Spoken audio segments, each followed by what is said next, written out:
Depuis 2017, le bar rayé du Saint-Laurent est considéré comme une espèce de poisson disparu, mais une quantité a tout de même été observée dans les eaux du Saguenay. Contact Nature lance donc un projet de pêche scientifique en collaboration avec l'Université du Québec à Chicoutimi dans le but de mieux observer et comprendre cette espèce. On s'intéressera dans cette étude-là à comprendre où sont allés les bars rayés, d'où viennent-ils, où vont-ils. On s'intéresse aussi à savoir ce qu'il y aura dans les estomacs de ces poissons-là. Comprendre c'est quoi l'impact, c'est quoi le comportement particulièrement migratoire du bar rayé dans le Saguenay. Et ce qui nous intéresse aussi à savoir, c'est dans les dernières années, est-ce qu'il y aurait eu potentiellement des bars rayés qui auraient pu se reproduire à même le Saguenay? Un peu dans le même principe que la pêche scientifique du flétan de l'Atlantique qu'on a pu observer dans les dernières années au Saguenay-Lac-Saint-Jean, le projet se fera en collaboration avec plusieurs pêcheurs de la région. Un peu à l'image de ce qui s'est fait avec le flétan, encore une fois, on mise sur nos forces.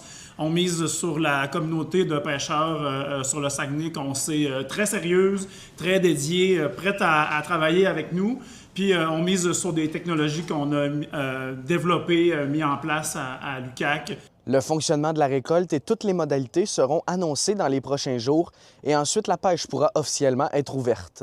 On peut vous dire déjà qu'il y a 5 secteurs qui vont être définis. Donc un secteur qui est dans le coin de Jonquière. Il va y avoir un secteur qui va être chez Chicoutimi-Saint-Fulgence, secteur Labbé, secteur Rivière-Éternité-Anse-Saint-Jean, puis un secteur Sacré-Cœur, Baie-Sainte-Marguerite-Tadoussac. Donc, c'est les 5 secteurs qu'on peut dire, comme si on compare pour le saumon, des secteurs contingentés. Il va y avoir un système de tirage aussi qu'on veut se servir également comme moyen de sociofinancement parce que le projet va quand même coûter tout près de 25 000 $. C'est pour donner une idée un peu, c'est 5 secteurs 100 bars, donc 20 bars rayés par secteur. Puis après ça, dans les 20 bars rayés, on ne veut pas juste des bars rayés, mettons, de 40 cm.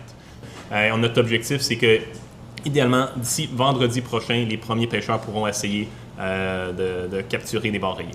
Le projet sur le bar rayé permet également à Contact Nature de lancer officiellement son laboratoire de recherche collaborative qui permettra de mieux structurer et gérer d'autres expérimentations du genre. À Saguenay, Xavier Lemieux pour Nouveau Info.